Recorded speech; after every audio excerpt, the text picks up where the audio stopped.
Sonahar Baidyanath school, যেখানে শুধু পড়াশোনা নয়, জড়িয়ে আছে হাজারো স্মৃতি, শৈশব আর অনুভূতি। কিন্তু সেই স্মৃতির এক বড় অংশ, শতবর্ষী শিশু গাছ, আজ কাটার ঘটনায় সামাজিক যোগাযোগ মাধ্যমে উঠেছে প্রতিবাদের ঝড়। স্থানীয়দের দাবি, এই গাছের ছায়াতেই প্রখর রোদে বিশ্রাম নিত শিক্ষার্থীরা। স্কুল জীবনের অসংখ্য স্মৃতি জড়িয়ে আছে এই গাছকে ঘিরে। গাছ কাটার খবর ছড়িয়ে পড়তেই সাবেক শিক্ষার্থী ও এলাকাবাসীর আবেগঘন পোস্টে ভরে ওঠে ফেসবুক। শিক্ষার্থীদের স্পষ্ট দাবি, দুটি গাছের মধ্যে একটি ইতিমধ্যেই কাটা হলেও অন্য গাছটি যেন কোনোভাবেই কাটা না হয়। তাদের মতে এই গাছ শুধু একটি গাছ নয়, এটি তাদের স্মৃতির প্রতীক। এই গাছটা থাকলে তাদের স্মৃতিটা বেঁচে থাকবে। এদিকে স্কুলের প্রধান শিক্ষক জানিয়েছেন, নিয়ম মেনেই গাছগুলো কাটা হচ্ছে। মূলত স্কুলের বাউন্ডারি ওয়াল নির্মাণের জন্যই নেওয়া হয়েছে এই সিদ্ধান্ত। তবে সামনে থাকা আরেকটি শিশু গাছ আপাতত না কাটার আশ্বাস দিয়েছেন তিনি।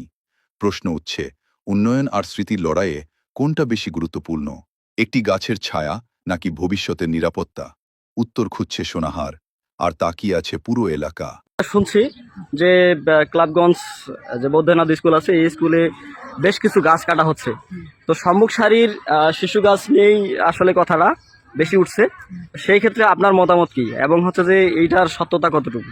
আমাদের এই তোমার একাডেমিক ভবনের সামনে শিশু গাছ অনেকগুলো আছে, তবে একটি শিশু গাছ এটা গোড়া মানে শুকিয়ে গেছে, গর্ত হয়ে গেছে এবং শিকড়গুলো মারা গেছে। বিধায় এক গাছের একটি ডাল পুরোটাই মারা গেছে এবং গাছটি আমাদের শিক্ষক সমদুম এবং অফিসের দিকে মানে হেলে আছে। এটা খুবই ঝুঁকিপূর্ণ।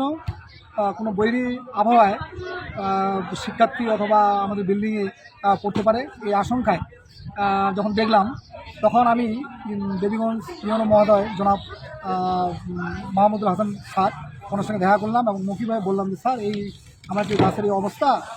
তো স্যার ভাগ্যক্রমে একদিন স্কুলে আসলেন, আসে দেখলেন, দেখার পরে উনি বললেন যে ঠিক আছে, আপনারা এলাকার সব গণ্যমান্য চেয়ারম্যান মেম্বার এলাকার গণ্যমান্য ব্যক্তিদের নিয়ে একটা মিটিং করেন, মিটিং করে একটা আবেদন করবেন। তারপরে ওই স্যারের কথা মতো আমি আবেদন করি এবং আমার এইখানে 15 লক্ষ টাকা একটা বরাদ্দ হয়েছে সীমানা প্রাচীরে। ওই সীমানা প্রাচীরের জন্য এমন জায়গায় আমাদের কিছু সীমানা প্রাচীর জায়গায় কিছু ইউক্লিপটাস গাছ আছে, প্রায় 17টি। এই 17টি এবং এই সামনের একটি শিশু গাছ এবং পিছনে আরেকটি শিশু গাছ সীমানা প্রাচীরের জন্য। এইটা আমরা সরকারি বিধি এবং বন বিভাগের আইন অনুযায়ী আমরা সব প্রসেস করি এবং ইউনো মহোদয় আমাদের এটা একটা প্রকাশ্যে নিলাম, দেবীগঞ্জ হলরুমে নিলামের ডাক দেন এবং সেখানে প্রায় 53 জন নিলামকারী ছিলেন। এটার নিলাম ডাকে 1,50,000 টাকায় এটার মূল্য নির্ধারণ হয় এবং এই এলাকারই একজন ক্রেতা মিস্টার তহিদুর রহমান মিস্টার উনি এটা ক্রয় করেন। গাছটা গতকালকে কর্তন করা হয়। তো বিভিন্ন জনের বিভিন্নভাবে এই বিষয়ে অনেক কিছুই পোস্ট করেছেন, বিভিন্নভাবে না জেনে শুনে। তো এটা আসলে তো ঠিক নয়,